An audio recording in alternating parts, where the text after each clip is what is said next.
சீட்டி பாக்குறீங்களா?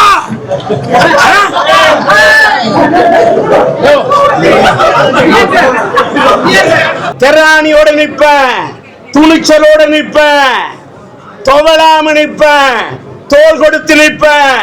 என்னுடைய எஸ்ஆர் ரசிகர் மன்றத்து தோழர்கள் இன்னைக்கு டிஆர் படத்தின் முன்னோட்டம், அதற்கு எஸ்ஆர் ரசிகர்களின் கொண்டாட்டம் என்று ஒவ்வொரு ஊரிலும் கலக்கக்கூடிய அத்தனை எஸ்ஆர் ரசிகர் மன்றத்தில் அன்பு தம்பிகளுக்கும் அன்பு சிங்கங்களுக்கும் என்னுடைய தங்கங்களுக்கும் என்னுடைய மனமார்ந்த நன்றியை இந்த கமலா திரையரங்கத்தில் இருந்து எங்கேயோ இருக்கும் சூரியன், அந்த சூரிய அந்த கதிரவனை பார்த்துத்தான் கண்மலருமாம் கமலப்பூ, அதுதான் அந்த கமல தாமரை.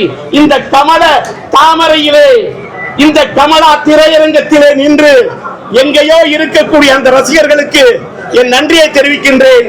அதை போல எத்தனை சேனல் சார் என்னுடைய பேட்டியை எடுத்து போட்டு அவ்வளவு இதுலயும் என்னுடைய அவ்வளவு டைட் ஷெடியூலையும் அவ்வளவு சேனலையும் பேட்டி கொடுத்தேன். யூடியூப் சேனல்ல கேட்டதுக்கு நான் சில பேருக்கு தவிர்த்தது காரணம், இவ்வளவு யூடியூப் சேனல் ஒரு 5ஆம் தேதி நான் வச்ச என் உயிரிழ ஒரு படத்தை தங்க சொந்த படமோட எடுத்து அப்படியே போட்டு கை கொடுத்த ஒவ்வொரு சின்ன சின்ன யூடியூப், அவங்க சின்னவங்களா பெரியவங்களா எனக்கு வித்தியாசமே தெரியலையா. நீங்க எந்த அளவுக்கு என்ன கொண்டாடி இருக்கக்கூடிய அத்தனை யூடியூப் சேனலுக்கும் என்னோட நன்றி. சில யூடியூப் சேனல் என்ன கேட்டாங்க, நான் பெரிய யூடியூப் சேனல் அவங்களுக்கு பேட்டி கொடுத்துட்டேன், சின்னவங்களுக்கு எல்லாம் கொடுக்கலன்னு எனக்கு பேர் வரக்கூடாது சார். நான் ஏதோ சேனல், நான் சேட்டலைட் சேனலுக்கு மட்டும்தான் தரேன், என்ன தப்பா எடுத்துக்காதீங்கன்னு சொன்னேன்.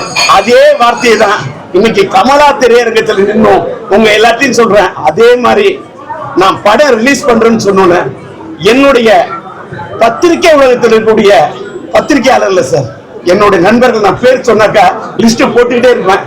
நான் பழனிக்குமார சொல்றதா, இல்ல விபி மணியை சொல்றதா, இல்ல தேவி மணியை சொல்றதா, தேவி மணி பையன் ராம்குமார சொல்றதா, இல்ல தேவியில இருக்கக்கூடிய நண்பர் செந்தில சொல்றதா, தேனி கண்ணனை சொல்றதா, இல்ல மீனாட்சி சுந்தரத்தை சொல்றதா, இல்ல நம்முடைய டெக்கன் கிரானிக்கல் வேலை கூட அனுப்பமா மேடத்தை சொல்றதா, என்னால லிஸ்ட் போட முடியல. அவ்வளவு பத்திரிகையாளர்களும் எனக்கு அவ்வளவு கை கொடுத்திருக்காங்க. இந்த கசமுசா சத்தத்துக்கு மத்தியிலையும் நான் பேட்டி கொடுக்க வேண்டும் என்று வற்புறுத்தக்கூடிய பழனிக்குமார் இதை பற்றி உணர வேண்டும். சூழ்நிலை சரியா இருந்தாதான் பேச முடியும். உங்களுக்கு கண்டென்ட் வேணும். அன்னைக்கு நான் மேடை ஏறுறேன், குறைந்தது ஒரு மணி நேரம் பேசு தலைவா, ஏன்னா எல்லாருக்கும் கண்டென்ட் வேணும்னு. பின்னாடி என்ன நானே சினிமா டைரக்டர், எனக்கு பின்னாடி நின்று டைரக்ட் பண்ணிட்டு இப்ப ஒண்ணும் தெரியாத குழந்தை மாதிரி கையை கட்டி நிக்கிறார இந்த பழனிக்குமார் தான் என்னோட பழைய நண்பர். சரி, ஏக்தம் இவ்வளவு மைக்கையும் பிடிச்சி பேசிட்டேன். நன்றி. எத்தனை தியேட்டர் எவ்வளவு உலகம் உள்ள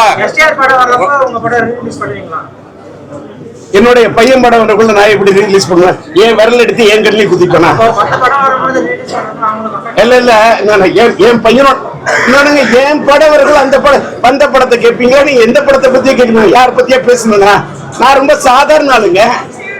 நான் 1983 ரிலீஸ் பண்ண படத்தை வந்திருக்கேன். நான் என்னங்க, நல்ல ஒரு பெரிய விஷயமா என்ன ஒண்ணு டிஆர் இந்த படம் கூடக்குள்ளேயே என்ன நோக்கி இவ்வளவு அம்பு வருதுன்னா என் வெயிட் என்னன்னு இப்பதான் நானே உணர ஆரம்பிச்சிருக்கேன்.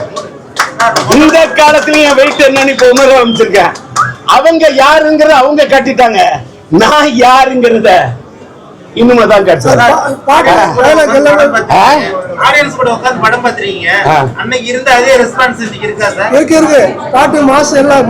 இன்னொன்னு தமிழ்நாடு முழுவதும் இப்ப நீங்க இங்க உட்கார்ந்து பாருங்க, தூத்துக்குடிக்கு போன் பண்றேன், விருதாச்சலத்துல இருந்து அந்த ஆனந்தன் ஒரு பையன் பேசுறான், இங்க சிந்து பிரகாஷ் அம்பத்தூர்ல இருந்து எப்படி இருக்கு, இங்க இருந்து இந்த ரோஹிணி தியேட்டர்ல என்ன ரிசல்ட், கமலா தியேட்டர்ல இன்டர்வல் வரைக்கும் படம் பார்த்தவங்க இன்டர்வல் என்ன பேசுறாங்க, என்ன காஞ்சிபுரம் தியேட்டர்ல என்ன பேசுறாங்க, குமாரபாளையம் தியேட்டர்ல என்ன பேசுறாங்க, தூத்துக்குடியில் என்ன பேசுறாங்க, பல்ச டக்கு டக்கு டக்கு டக்கு டக்குன்னு கேட்டுக்கிட்டு இருக்கேன்.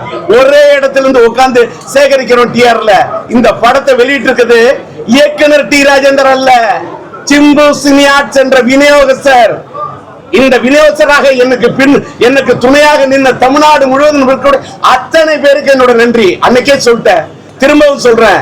இப்ப கூட நான் இங்க வேலை செய்யறேன்னா எனக்கு பக்கபலமா கூட ஸ்ரீராம், பிரபாகரன், என்னோட அதே மாதிரி படூர் ரமேஷா இருக்கட்டும், அதே நார்த் ஆர்காட் சவுத் ஆர்காட்ல சீனு, திருச்சியில வந்து எடுத்துக்கிட்டீங்கன்னா ராமதாஸ், வீரா பிக்சர்ஸ் ராமதாஸ், அதே மாதிரி மதுரையில் எடுத்த திருப்பதி பிக்சர்ஸ் விவேகானந்தன் சேகர், அவரு கூட ஒரு பையன் ஜெகநாதன், அதே மாதிரி எடுத்துக்கிட்டா சேலம் நம்முடைய சிதம்பரம், அவரோட பணியாற்றிய மோகன், அவருடைய உதவியாளர் நாராயணன், அதே போல திருநெல்வேலியில டிஸ்ட்ரிபியூட்டர் எடுத்த பிரதாப் ராஜா, அவர் ஆபீஸ் வேலை செய்யக்கூடிய மூகாம்பிகா மணி, அதே மாதிரி பெங்களூர்ல எடுத்துக்கிட்டா செந்தில் குமார் என்ற என்னுடைய நண்பன்.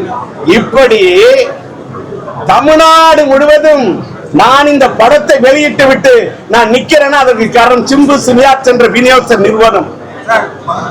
பழைய படங்கள்ல கேட்கிற மாதிரி வந்து இப்போ ஒரு பாட்டு கூட போர் அடிக்காது, எல்லா பாட்டும் நல்லா இருக்கு.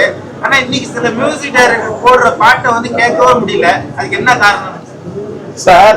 ஒரே நிமிஷம், டைமண்ட் பாபு இல்ல கோவிந்தராஜும் இங்க வந்து நான் வந்து ஒரு படம் பார்த்தீங்க, நீங்க படத்தை பார்த்து உங்களுக்கு பிரஸ் ஷோ போட்டேன், இத்தனை பேர் இருக்காங்க. இந்த கேள்வியை கேட்டு இப்ப அதான் இந்த படம் பார்த்ததுக்கு இதோட ரிசல்ட் என்ன? இது படத்துல நான் எப்படி ஒர்க் பண்ணிருக்கேன் ஆஸ் எ டைரக்டர், அன்னைக்கு ஒர்க் பண்ண அன்னைக்கு சூப்பர் ஹிட்டுங்க. இன்னைக்கு நான் புதுசா என் படம் அதுக்கு ரிப்போர்ட்டுக்கு வந்திருக்கேன். அந்த படம் தமிழ்நாட்டிலே 1 இயர், தெலுங்குல ஃபேமஸ் ஆகிற 2 இயர்ஸ். அந்த வெற்றியை கொடுத்த வரலாறுலாம் ஏதாவது இருக்குமா சொல்லுங்க?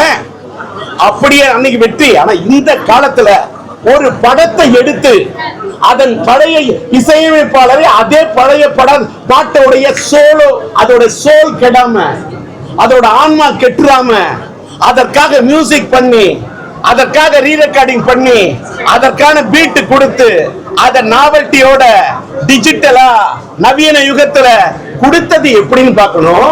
அன்னைக்கு எடுத்த படத்தை இன்னைக்கு 4K ரெசல்யூஷனுக்கு எப்படி பண்ணிருக்காங்க அத பத்தி நீங்க தான் எழுதணுமே தவிர அடுத்த மியூசிக் டைரக்டர் பத்தியோ, அடுத்த தயாரிப்பாளர்களை பத்தியோ, அடுத்த இயக்குநர்களை பத்தியோ குறை கூறதுக்கு நான் இங்க வரல. இன்றைய லவ் ஸ்டோரி எப்படி சார் இருக்கு? இன்றைய காலகட்ட லவ் எப்படி இருக்குன்னு நான் என்னோட யூடியூப் சேனல்ல பேசுறேன். இன்னும் முக்கியமா அத முடிஞ்சா பாத்துங்க, டிஆர் டாக்கீஸ்ல பேசுவேன். அதை மீறி பார்க்கணும்னு நினைச்சீங்கன்னா டிஆர் டாக்கீஸ்னு சீக்கிரமே ஒரு ஓடிடி தளம் உருவாக்குவேன்.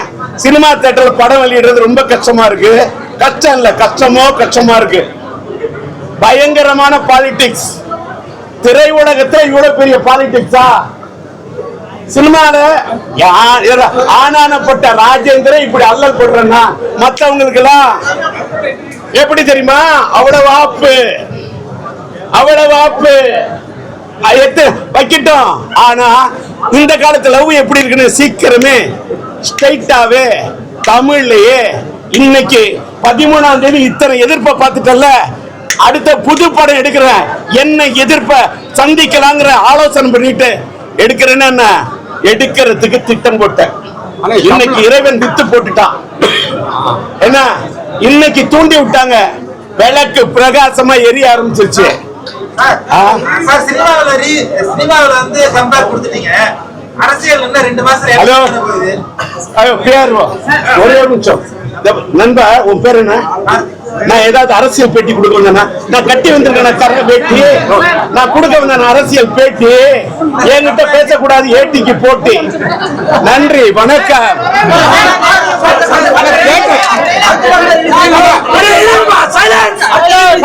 ஒரு நிமிஷம், எவ்வளவு சார்? இன்னைக்குதான் இந்த உயிரிழப்பு ரிலீஸ் பண்ணிருக்கேன். இன்னைக்கு என்ன ரிசல்ட்? நாளைக்கு காதலர் தினம். இன்னொன்னு, காதலர் தினத்துக்காக இத்தனை படம் விடுறாங்களா? ஏன் போன வருஷம் காதலர் தினத்துக்கு இத்தனை படம் வரல? உயிரிழச்சா என்ற படத்தை காதலர் தினத்துக்கு டிஆர் பிளான் பண்ணதான் இவங்களுக்கு எல்லாம் காதலர் தினம் ஞாபகம் வருமா? என் தலைவனை சீண்டி பாக்குறீங்களா?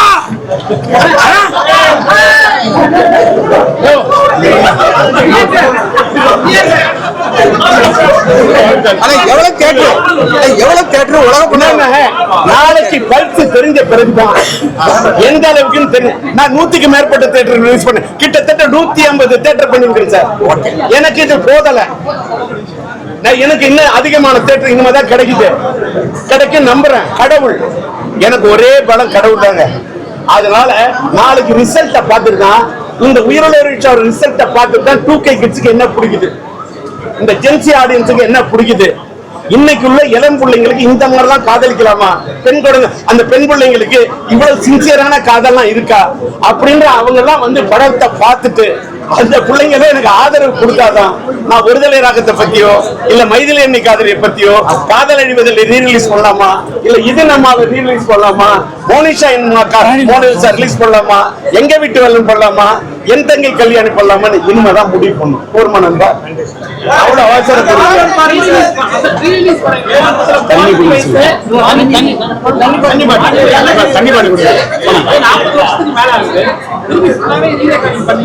இல்ல. அது என்ன உங்களுக்கு தமிழ் தானே தெரியும்.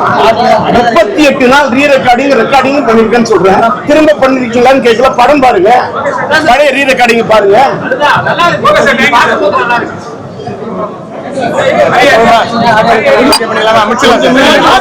நன்றி.